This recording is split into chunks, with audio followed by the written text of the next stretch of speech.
Olá, boa tarde, tudo bem, gente? Como é que vocês estão? Como é que vocês estão lidando aí com o isolamento social? Tudo bem? Tem alguém que não me conhece ainda? Então, para quem não me conhece ainda, meu nome é Perla, professora de Geografia de vocês. Eu acho que eu consegui conhecer a grande maioria dos alunos, né, antes que as nossas aulas fossem suspensas em março. Mas eu sei que as turmas eram muito grandes, né, principalmente do segundo e do terceiro ano, então é bem provável que nem todos os alunos tenham conseguido comparecer de forma presencial às aulas antes do isolamento social, tá? Então, para quem não me conhecia ainda, prazer, essa é a professora de geografia de vocês.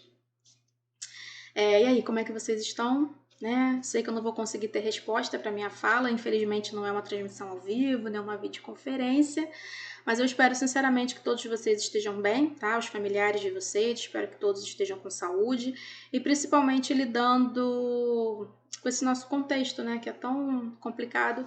Espero que todos estejam lidando da melhor forma possível, tá? Eu tenho alguns alunos nas redes sociais, no Facebook, no Instagram, então são alunos que são muito ativos, né, nas redes sociais, então esses alunos que são ativos eu sei que estão bem, que estão sempre postando, enfim. Mas os demais, né, os quais eu não tenho contato, eu espero que vocês estejam bem, tá? Eu sinceramente achei que a gente ia conseguir voltar a tempo de terminar o nosso curso de forma presencial, principalmente para a turma do terceiro ano, né, que é o último semestre, vocês estão se formando, parabéns. Eu queria muito poder finalizar o curso de forma presencial. Infelizmente, ainda não é seguro, ainda não é possível. Então, eu estou gravando esse vídeo com o conteúdo final, tá? Da parte de geografia, para poder até me despedir de forma mais adequada, né, de vocês.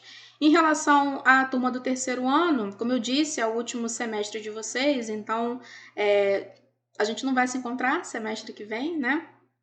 Desejo sorte a vocês, torço, espero para que vocês deem continuidade aos estudos de vocês, tá? Boa sorte na jornada. Para os alunos do segundo ano, aqueles que foram continuar no colégio, então eu tenho muita esperança de que no próximo semestre a gente consiga retornar para as nossas aulas presenciais, tá? A gente conseguiu ver parte do nosso conteúdo antes que o isolamento social começasse, tá? Depois a gente passou algumas avaliações para vocês fazerem em casa. A gente também enviou links, né, com vídeos do YouTube contendo explicações do nosso conteúdo para que vocês assistissem e pudessem fazer as avaliações. Infelizmente, naquele primeiro momento não foi possível gravar um vídeo, né, direto para vocês. Essa questão da videoaula, né, de gravar vídeo, de home office, de dar aula de casa, apesar de a gente já está quase completando 4 meses, né, de quarentena, mas ainda é algo muito novo, né, algo pelo qual a gente, enquanto profissional, nunca tinha passado, nem vocês também, enquanto alunos, né. Então, a gente ainda está aprendendo a lidar com isso, enfim. Então, naquele primeiro momento não foi possível gravar os vídeos, então estou gravando agora, tá? Parte do conteúdo a gente conseguiu ver em sala, né? A primeira parte. O que não deu para ver em sala, a gente foi enviando, como eu disse, por e-mail. E aí, a última partezinha que ficou faltando explicar, eu vou fazer isso agora, tá? Aquela parte. Eu lembro que eu comecei a falar sobre. Eu acho que eu comecei e terminei a falar sobre as cidades e suas funções, tá? E ficou faltando a parte de hierarquia urbana. Quando a gente fala de cidade e suas funções, a gente está falando da função que exerce maior poder econômico dentro daquela cidade, tá? Então, o que exatamente isso significa? Por exemplo, quando a gente fala que uma cidade que ela tem função turística, a gente está querendo dizer que a atividade econômica mais importante daquela cidade são as atividades voltadas para a área do turismo, tá? E aí vocês falam assim, professora, mas quer dizer então que essa cidade ela não exerce nenhuma outra atividade econômica? Sim, exerce, tá? Elas são concomitantes. Uma mesma cidade, ela pode exercer várias funções, tá? Várias atividades econômicas. O que a gente está querendo dizer é que às vezes existe uma atividade econômica que é a principal, é a maior geradora de renda dentro daquela cidade, ou seja, toda a economia daquela cidade é voltada para uma área específica, tá? Então, quais são as funções que as cidades podem ter? Função comercial, tá? Quando a economia de uma determinada cidade gira em torno do comércio. A gente tem cidade industrial, tá? São cidades que abrigam grandes parques industriais, onde a economia daquela cidade gira em torno da atividade industrial. A gente tem cidade com função portuária, né? A gente até deu o exemplo do Porto de Santos, aqui em São Paulo, que inclusive, se eu não me engano, permanece como o maior porto da América Latina. A gente tem cidade com função turística, tá? E dentro do turismo a gente tem uma ramificação. A gente tem as cidades com função turística e a gente tem as cidades com função de turismo religioso, porque são coisas diferentes, tá, gente? Tem o turismo por si só, tá? E tem um turismo que é muito específico, que é o turismo religioso. É quando você se desloca para uma determinada localidade, para uma determinada cidade, não com o intuito de divertimento, tá? Pegar uma praia, sei lá, ir no parque da Disney. Não, o seu deslocamento até lá, ele tem um cunho religioso, de devoção. Aqui no Brasil, a gente tem 2 exemplos muito clássicos de cidade que tem função religiosa, de turismo religioso, tá? Que é no caso de Aparecida, no interior de São Paulo, né, onde fica a Basílica Nacional de Nossa Senhora Aparecida, e também a gente tem Cratos, que fica no Ceará, tá? Não é só no Brasil, tá? Existem outras cidades do mundo que exercem essa função de turismo religioso, como, por exemplo, Vaticano, né? Na Itália, Roma. Existe uma romaria de milhares e milhares de católicos, né, em direção ao Vaticano todo ano para assistir a missa, perdão, celebrada pelo Papa, ou até para conhecer mesmo, tá? Então existe toda uma romaria voltada para a cidade do Vaticano. A gente também tem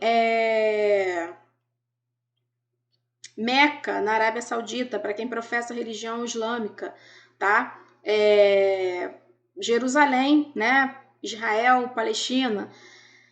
Eu sempre falo Israel-Palestina por causa do atrito, tá? Então eu não gosto de dizer que Jerusalém tá ou na Palestina ou em Israel, né? Por causa desse atrito que existe. Então eu sempre falo Israel-Palestina.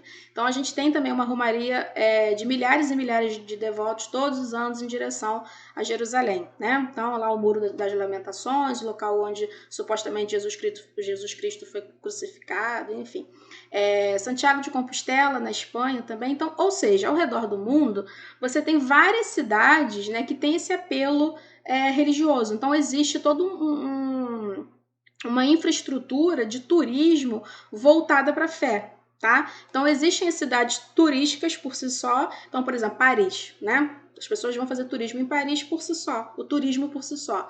Mas existe um tipo de turismo que é específico, no caso do turismo religioso, tá? Existem também cidades que apresentam mais de uma função, tá? É o caso do Rio de Janeiro. A cidade do Rio de Janeiro, a gente aceita que o Rio de Janeiro ele seja classificado como uma cidade com função turística e também uma cidade como função comercial, tá? Função turística, porque a gente sabe que existem pontos turísticos no Rio de Janeiro famosíssimos, né? Reconhecidos mundialmente, Cristo Redentor, Bondinho do Pão de Açúcar. A gente tem eventos culturais na cidade do Rio de Janeiro, que são famosos no mundo inteiro, que atraem milhares e milhares de turistas, como o Carnaval e o Réveillon na Praia de Copacabana.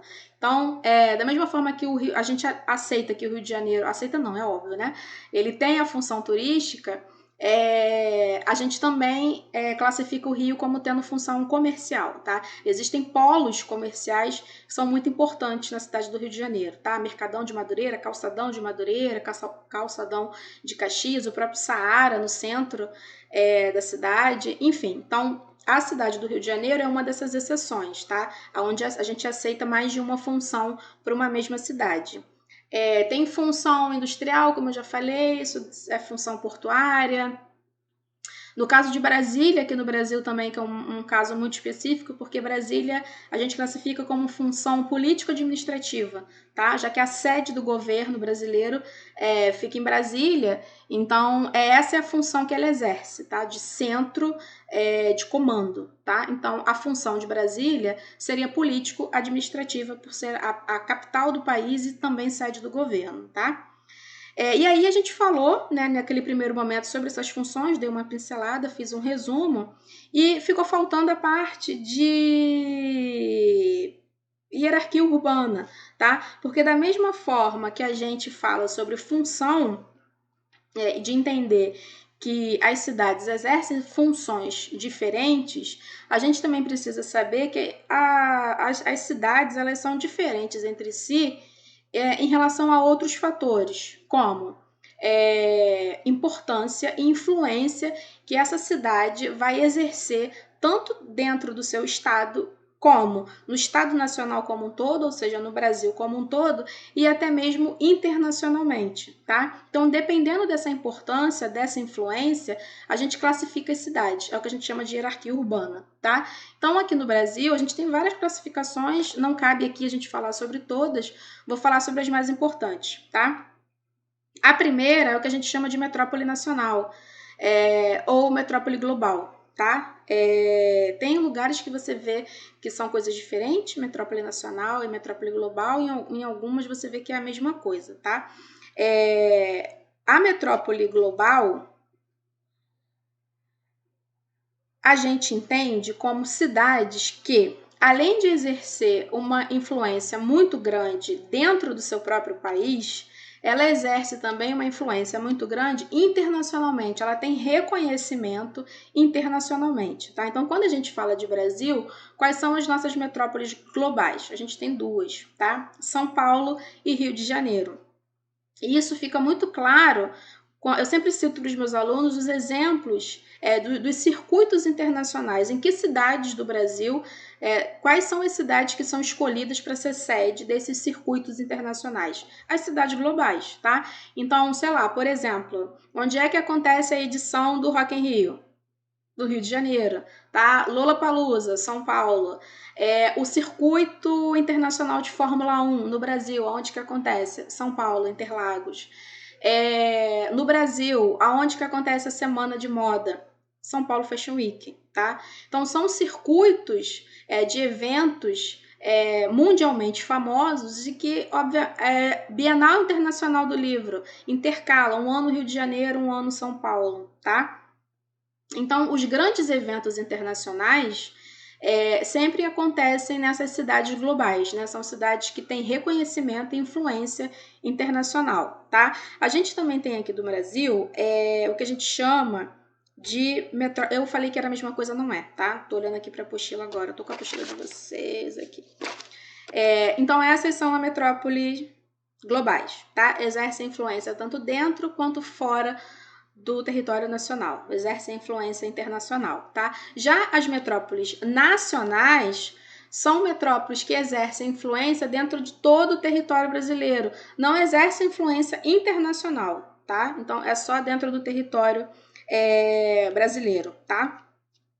Tem também o que a gente chama de metrópole regional, tá? Que são metrópoles, são cidades que exerce influência numa determinada região. Então, ou seja, a influência daquela cidade não abrange todo o território nacional, muito menos influência internacional, tá? Então, são cidades que a influência que ela vai exercer é naquela região ali próxima de onde ela está localizada, tá? Então, aqui no Brasil, a gente poderia dar exemplo de metrópole regional, por exemplo, Manaus. Tá?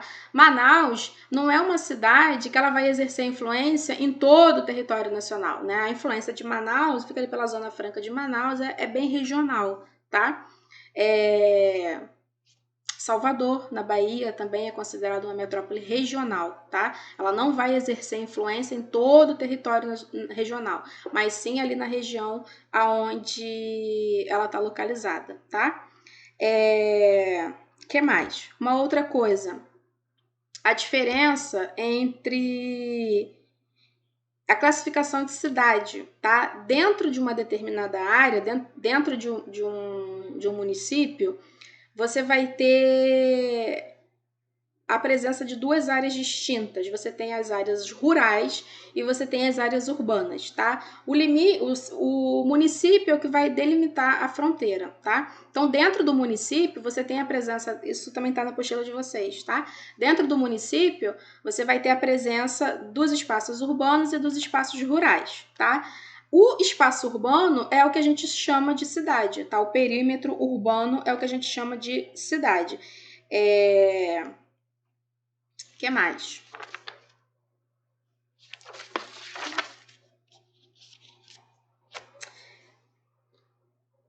Falei das cidades globais, né? Rio de Janeiro e São Paulo. Falei das metrópoles globais, perdão. Falei das metrópoles regionais, né? Que são aquelas metrópoles que exercem influência, cidade, né? Que exerce cidade, metrópole, que exercem influência de abrangência regional, ou seja, ali próxima à região onde ela está localizada, e as metrópoles nacionais, que exercem influência dentro de todo o território nacional, mas não exercem influência internacionalmente, tá? E fiz uma revisão sobre cidades e suas funções. É um tema que é bem tranquilo, isso tudo que eu falei está na apostila de vocês, acho que vocês não vão ter grandes problemas. Se porventura ficar ainda alguma dúvida, vocês podem conseguir vídeos no YouTube, né? Mais uma vez, de professores, cursos pré-vestibulares. No YouTube você encontra vídeo de explicação praticamente tudo, tá? No Google também a gente consegue sites que trabalham esses temas. Se porventura vocês tiverem alguma dúvida muito pontual, vocês podem entrar em contato comigo através do e-mail, tá? Eu não vou colocar o e-mail aqui porque eu não sei onde é que esse vídeo vai parar, não é mesmo? Mas se vocês precisarem muito, como eu disse, se vocês tiverem uma dúvida muito pontual, vocês podem entrar em contato comigo através do e-mail. Vocês conseguem meu e-mail com o Luan, lá no colégio, tá, gente? Então é isso, é uma matéria bem tranquilinha, né, de cidades e suas funções, é de hierarquia urbana, não tem muito mistério. Provavelmente vocês vão fazer ainda uma avaliação final em cima desse conteúdo. Repetindo o que eu disse anteriormente, tá, para os alunos que estão no terceiro ano, que estão finalizando, eu desejo boa sorte aí na caminhada de vocês. E para os alunos do segundo ano, espero que a gente possa se ver ainda no próximo semestre, tá? Então, um beijo para vocês, espero profundamente que todos vocês estejam bem, tá? Qualquer coisa que vocês precisarem, estamos aqui à disposição, tá bom? Gente, beijo e até o nosso próximo encontro, que a gente ainda não sabe quando é que vai ser. Beijo!